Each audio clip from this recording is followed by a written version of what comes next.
भाषा विवाद में पावर स्टार पवन सिंह ने मारी एंट्री। मराठी हिंदी विवाद पर राज ठाकरे को दिया, मराठी नहीं आती फिर भी मुंबई में ही करूंगा काम।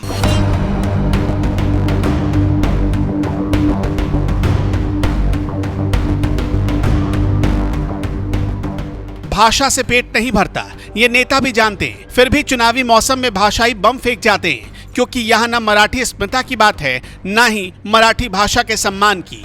यहाँ बात है अपनी सियासी साख बचाने की। इसलिए महाराष्ट्र के ठाकरे ब्रदर्स हिंदी भाषा का विरोध करते करते हिंदी की वजह से ही 20 साल बाद एक हो गए और खुद को मराठी भाषा का सबसे बड़ा शुभचिंतक साबित करने के लिए यहाँ तक कहने लगे कि अगर मराठी के लिए लड़ना गुंडागर्दी है तो हम गुंडे हैं। मराठी माणूस न्याय मागण्यासाठी आंदोलन करत असेल आणि त्याला जर का तुम्ही गुंड म्हणत असाल तर आम्ही गुंड आहोत।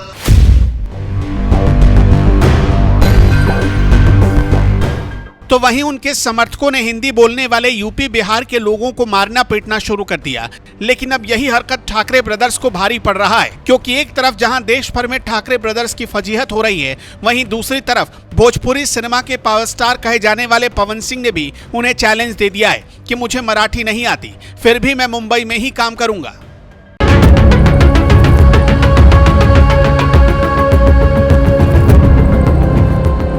दरअसल जिस मुंबई में बैठकर ठाकरे ब्रदर्स राजनीति करते हैं, उस मुंबई में देश के कोने कोने से लोग नौकरी की तलाश में आते हैं, जिनमें बड़ी संख्या ऐसे लोगों की भी है जो पिछले कई सालों से मुंबई में रह रहे हैं, लेकिन इसके बावजूद उन्हें मराठी नहीं आती। और अब लगता है कि मुंबई में रहने वालों के लिए यही सबसे बड़ा गुनाह हो गया है। इसलिए पिछले कई दिनों से राज ठाकरे के समर्थक मराठी नहीं बोलने वालों को मारने पीटने पर उतारू हो गए। मराठी भाषा के नाम पर इस तरह की गुंडागर्दी करने वाले राज ठाकरे के समर्थकों को अब भोजपुरी सिनेमा के सुपरस्टार पवन सिंह ने जवाब दिया और एक इंटरव्यू में उन्होंने कहा, हमरा मराठी ना आवेला, मेरा बंगाल में जन्म हुआ, ई कौनो जरूरी बा कि हम बंगला बोली, हमको नहीं आता है, नहीं बोलता हूँ, मुझे लगता है कि मैं नहीं सीख पाऊंगा। हिंदुस्तान में हर जगह मुझे हिंदी बोलने का अधिकार है। अब ये क्या बात हुई कि हम महाराष्ट्र में रहते हैं, काम करते हैं, तो हमको मराठी आना ही चाहिए? ऐसी बातें जहां से निकल रही है, इसे सिर्फ अहम बोलेंगे। पवन सिंह से जब पूछा गया कि आपको राज ठाकरे के कार्यकर्ताओं से डर नहीं लगता, जिस पर पवन सिंह ने रौबिले अंदाज में जवाब देते हुए कहा, का करी केहू जान मार दी, जान मारने से ज्यादा तो कुछ नहीं हो सकता है। ऐसे मैटर में आदमी जाएगा तो शहीद हो जाएगा, वो नाम कभी मर ही नहीं सकता है, मार दो जान।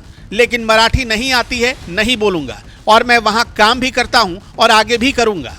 पवन सिंह भोजपुरी के साथ साथ अब बॉलीवुड में भी काम करने लगे हैं, इसलिए मुंबई भी जाते रहते हैं और ये बात भी जानते हैं कि राज ठाकरे के समर्थक उन्हें भी निशाना बना सकते हैं। लेकिन इसके बावजूद पवन सिंह ने डंके की चोट पर कहा कि मुझे मराठी नहीं आती फिर भी मैं वहां काम करूंगा और करता रहूंगा, क्योंकि पूरे हिंदुस्तान में हिंदी बोलना उनका अधिकार है। तो वहीं दूसरी तरफ एक और भोजपुरी एक्टर दिनेश लाल यादव निरहुआ ने भी कुछ ही दिनों पहले भाषा विवाद पर चुप्पी तोड़ते हुए कहा था कि चाहे रहिया मुंबई दिल्ली, चाहे रहिया मसूरी में, और लिखिया पढ़िया कौनो भाषा, बतिया भोजपुरी में।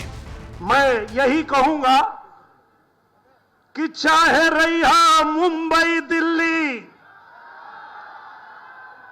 चाहे रहिया मसूरी में,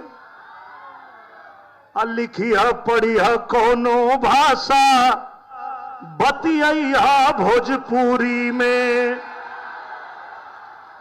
जय भारत, जय भोजपुरी। एक बार आजमगढ़ से ये आवाज बुलंद होनी चाहिए, जय भारत, जय भोजपुरी।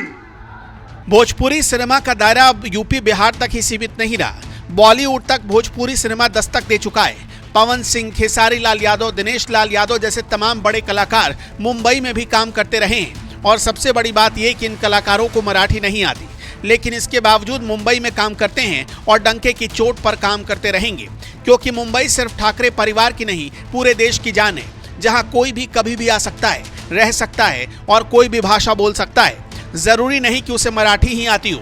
और इसके बावजूद अगर ठाकरे के समर्थक भाषा के नाम पर मारपीट करते हैं, तो महाराष्ट्र की सत्ता में बैठी बीजेपी सरकार को भी ऐसे अराजक तत्वों को तगड़ा सबक सिखाना चाहिए। बहरहाल, भाषा के नाम पर गुंडाई कर रहे ठाकरे के समर्थकों को निरहुआ और पवन सिंह जैसे भोजपुरी स्टार ने जिस तरह से जवाब दिया, इस पर आपका क्या कहना है? अपनी राय हमें कमेंट में जरूर बताएं। साथ ही आजमगढ़ में कार्यक्रम के दौरान निरहुआ ने भाषा विवाद पर और क्या कुछ कहा वो भी सुन लीजिए। हमारे बोलने से पहले निरहुआ कुछ 2 लाइन गा दो।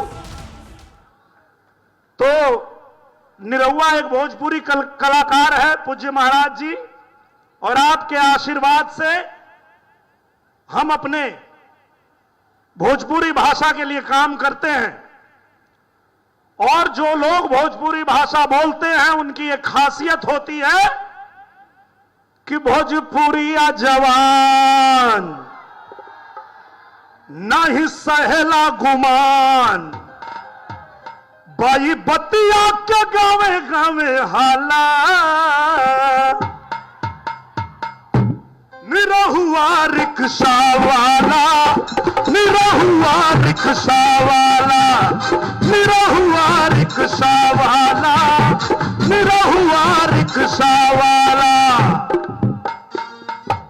और जब देश के अलग अलग हिस्से में भोजपुरी बोलने समझने वाले लोगों के साथ कोई अत्याचार करने की कोशिश करेगा, कोई भी हमारे भोजपुरी बोलने वाले लोगों के साथ मारपीट करेगा, तो आज इस मंच से बताता हूं मैं उसको, जे ना गरीब संग करे इंसाफ हो,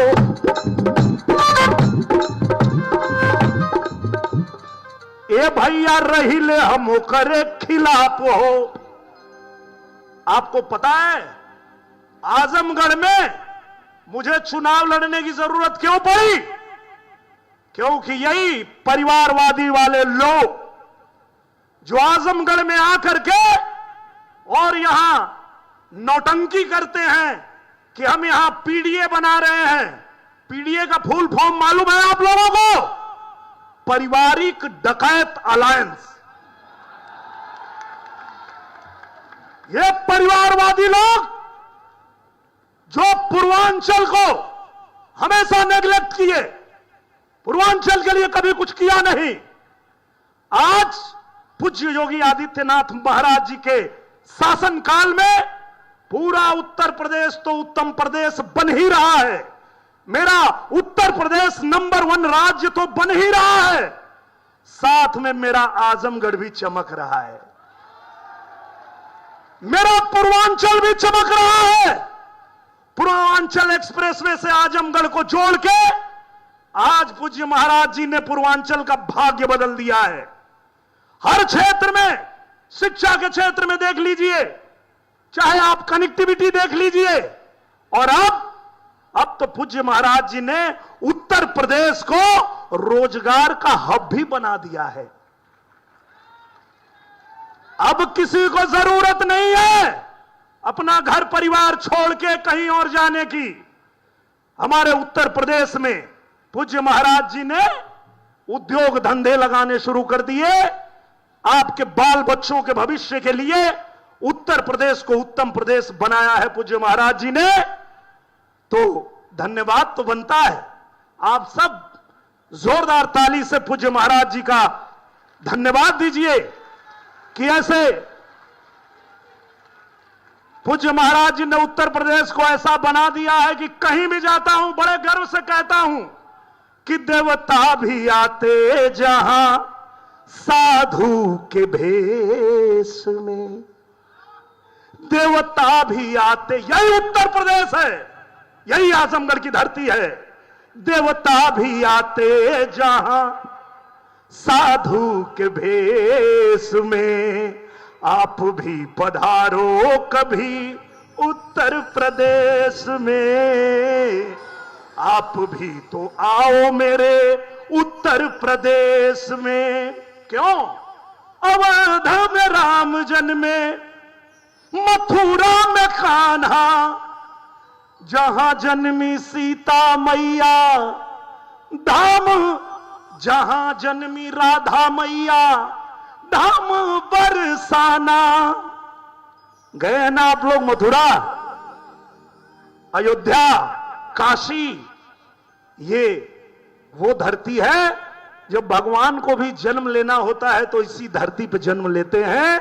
यही उत्तर प्रदेश है जिस उत्तर प्रदेश को पूज्य महाराज जी ने सबके लिए चमकाया है, सबके लिए बनाया है और सबका स्वागत अभिनंदन करने के लिए हम लोग तत्पर रहते हैं।